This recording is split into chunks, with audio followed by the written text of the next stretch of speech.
So my question for you is how important is it for Florida State to be Florida State?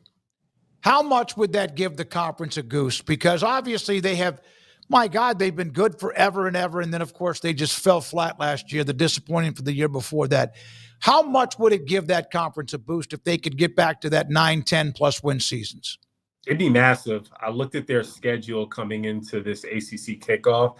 I haven't put a finger on it. I'm still going back on how many wins that I think that they'll be able to accumulate this year, but massive. When you have the brand names that are excelling and thriving, back when Jordan Travis was there not too long ago, it means everything. You need those players and those power makers to thrive for the conference to have a better reputation. Florida State opens up the season against Alabama, against the Crimson Tide. I'm not saying they have to win that game, but there has to be some remote decency or better progress that we saw from last year, a 2-win team.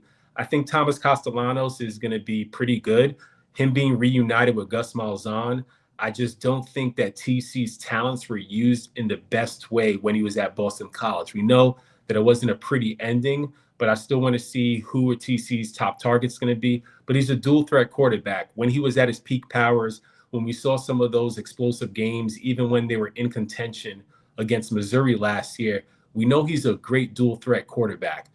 At times, he was called a diet Kyler Murray. I do think that Florida State needs to thrive for this conference to have a better reputation, in addition to the ACC just winning some of those big games against the SEC or any other conference, so they'd have the reputation to say that, okay, we can once again get multiple teams in the college football playoffs. So handling business against LSU, that'd be Clemson. Obviously, you have Syracuse playing Tennessee. I know that's more of a far fetch. Notre Dame has a couple of good games. And then Florida State handling business, whether it be against Alabama or any other top foes that they play, like Florida. Justin, as an alum, I look, I'll take diet Kyler Murray. I'll take Timu Kyler Murray. I'll take repurposed robot Kyler Murray. I don't care. They just have to be better than they were. And part of it, I do think, is they let the psychology of the team was all wrapped up in that snub. And they never once from the administration to the coaching staff on down got over it. Even though it was like once the season started, there's nothing you can do about last year anymore, and it just permeated through every decision they made, transfer portal, roster building, all of that, all throughout. And 2-10 is a byproduct of that. Trust me, I know it was tough for you as an alum working with EJ Manuel. It was tough with him watching those games and the way the season started. I didn't think it was a layup to say, like, hey, you guys were going to beat Georgia Tech. Mm-hmm. But I will say this is rock bottom, or it feels like it. There's only one place to go from here, and it's going to be up. I do think that you guys are going to win more than 2 games. That is for sure. But once again, going back to under center with Thomas Castellanos and seeing some of the reasons why Norvell was really intrigued by him, in addition to reuniting him with Gus Malzahn, is what TC was able to do against you guys when you were going perfect and you had Jordan Travis. That was a close game. Man. His two best games of his career. The loss that they took, which with not for a face mask penalty at the end of the game, Boston College gets another shot with a ball.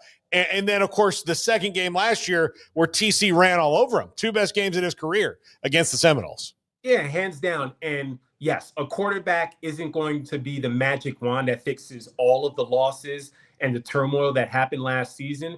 But you bring in another new coordinator in Tony White, who I'm a firm believer of is going to fix a lot of things. He's really good. I remember him when he was originally in the ACC at Cuse. He runs his 3-3-5 system. He's really solid, has a lot of respect. So it's a lot of change. It's just a matter of time. But I do think that there are going to be plenty of opportunities for you.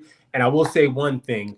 We all know that DJU, we don't have to go down this rabbit hole, is a class act guy. We know what he did at Clemson, and obviously didn't work out in part 2 in the ACC. The offense will look better. Whether it's TC trying to just throw bombs, there will be more explosive plays, because a lot of times it felt like the offense last year was anemic, but that will not be the case this year. I do think that there will be a night and day difference in what the offense does and looks like in addition to producing. Yeah, and he did an incredible